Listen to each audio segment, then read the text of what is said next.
questions for the upcoming economic conference that will be held in the Red Sea Resort of Sharm el-Sheikh. And we're delighted to be joined today by Dr. Basant Fahmy, economic and political expert. Thank you for joining us. Thank you. Good morning. Good morning, Dr. Fahmy. And first, the main points that Prime Minister Engineer Ibrahim Mahmoud focused on in this very important conference that presided, is supposed to be the economic conference supposed to be held in March. Well, before talking about the main points you mentioned, I want to say that we have no choice but to succeed. We have to exert every effort to have this conference succeed, and not only the conference, but after the conference. Meaning, they can come, but what is more important is that they really sign and make projects. In order to do that, Prime Minister yesterday spoke about certain points. It's exerting a very big effort, he and the group. But they have to understand that they have to accomplish many things before March. For instance, the investment law, which is one of them. What they're going to do to tackle corruption. Compliance, whether on the level of the stock market or on the banking system. Compliance to governance. Compliance to Basel II and III, compliance to many things which are international rules governing the climate for investment. When it comes to this market, they have to see a proper climate. The proper climate starts by the financial system. We could talk about the central bank and the banking industry. We talk about as well the fiscal system, the fiscal policy. We have to talk about the judiciary system, the laws, the regulations. We have to have as well a very comprehensive standard of transport, which could really relate those new cities with the major export spots. So there is a very big effort to be exerted. And what, in my opinion, is more important than all of that is the social stability.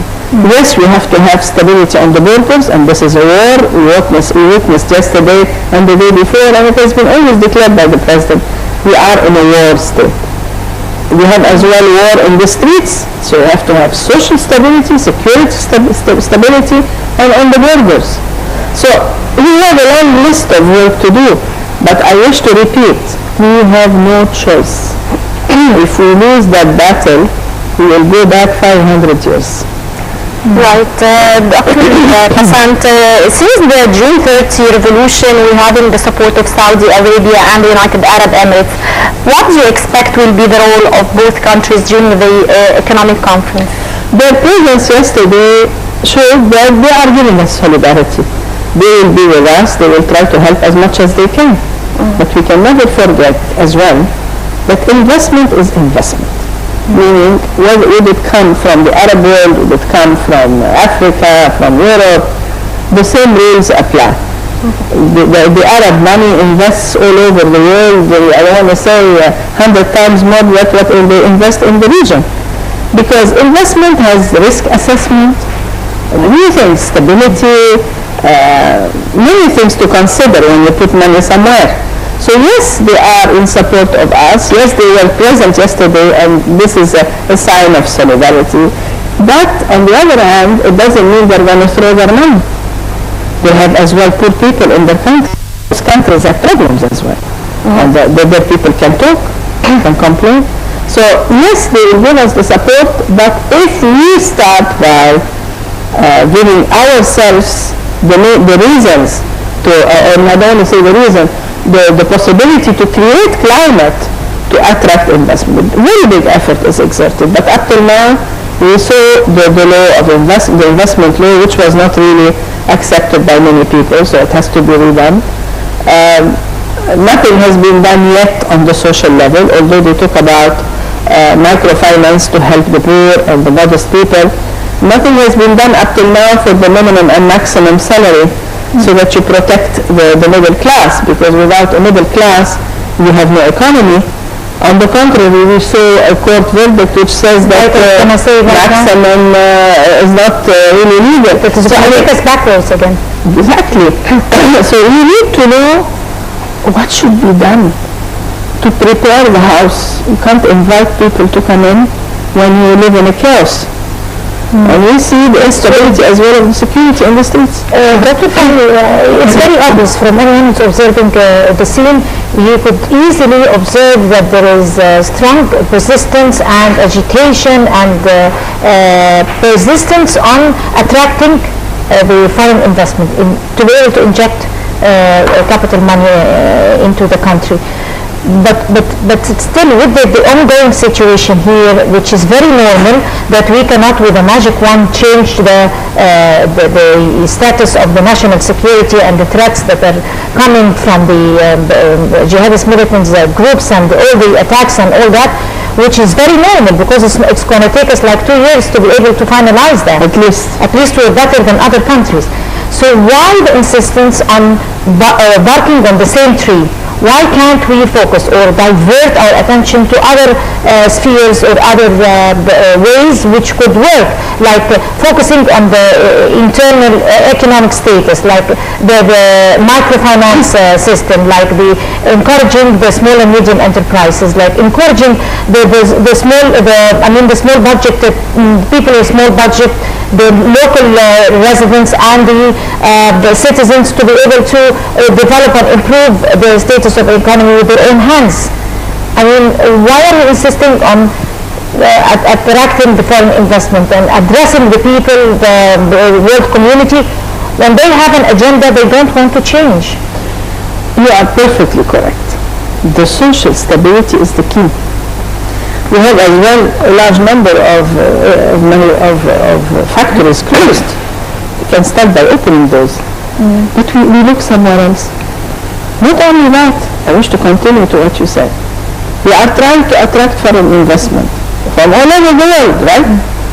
And when you listen to the media, you find everybody attacking them. But how can they come and how can we are sure that there is a conspiracy against us and then we invite them to join? It's because I think that politics is different from economy, so impossible. I mean, I'm a big company, I wish to come and invest in Egypt. When I open the media, I listen all the time that my country is in conspiracy against the other one and there is a big conflict on the political and military side, and I will come? How can you come? So even the media doesn't encourage that. The way things are being taken, investment is a profession. It's not 1 + 1 = 2. It's not a literature in a book. The investor, when he wants to go somewhere, he wants to feel secure, safe, and accepted by everybody. He doesn't come to impose himself on you because he will work with Egyptians. If he's the owner, and he could be 1 or 5 or 10, he will have thousands of Egyptians around. If he feels that the thousands of Egyptians are not welcoming his presence, why should he come? Right. So even the language in the media has to be careful. They are mixing too much investment with politics. Politics have politicians to handle, but everybody became a politician. Everybody's putting his opinion, everybody's attacking everybody, and accusing big countries, you see, of big accusations. Too many camps. Yes. So and then at the end of the day, we want them to come. I mean, I want to repeat, I worked all my life in investment, whether local or international. Egypt has two major problems, that every foreigner who's coming here is coming really to invade us. And every Egyptian who's rich is not honest. So how can you develop investment? So the media has a big role to play. Starting from stopping a little bit the accusation 24 times. Yesterday I listened to some, I was watching the TV and moving from a channel to the other. How can you talk about investment and you're accusing everybody in the world? And want them to come. How can they come? Even if it is true, we are provoking the people. We are creating an unhealthy atmosphere for investment. And then we tell them come, how could they come? But do you need them? Yes. Not for the money only, but for the technology. Do they need us? Yes.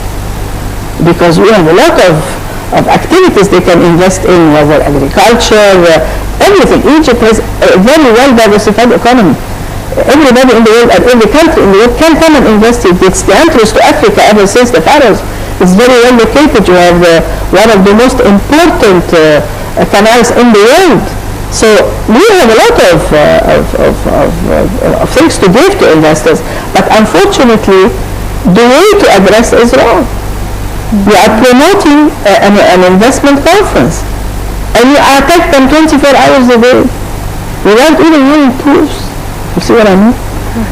So we need to moderate a little bit the language. We will continue our way to fight terrorism.